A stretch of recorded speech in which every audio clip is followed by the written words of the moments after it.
തേങ്ങയൊന്നും ഇല്ലെങ്കിലും പെട്ടെന്ന് നമുക്കൊരു ചട്നി എങ്ങനെ ഉണ്ടാക്കാൻ നോക്കാം. പാൻ അടുപ്പിൽ വെച്ച് വെളിച്ചെണ്ണ ഒഴിച്ച് കൊടുത്തു. ചൂടായി വരുമ്പോൾ സവോള അരിഞ്ഞിട്ട് കൊടുക്കാം.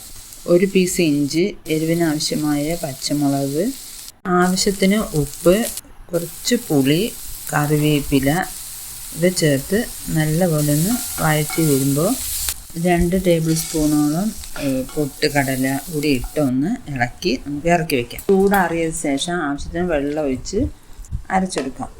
ഒരു പാത്രത്തിലേക്ക് ഒഴിച്ചു കൊടുക്കുക. മിക്സി കഴുകിയ വെള്ളമൊക്കെ ഒഴിച്ചു കൊടുക്കുക.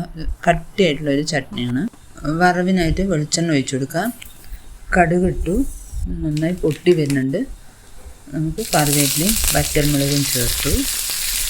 മൂത്ത് വന്നു നമുക്കത് ചട്നിയിലേക്ക് ചേർത്ത് കൊടുക്കാം. ദോശക്കല്ല് അടുപ്പിൽ വെച്ചിട്ട് നെയ്യൊന്ന് തടവി കൊടുത്ത് മാവ് ഒഴിച്ച് ചുറ്റി കൊടുക്കാം.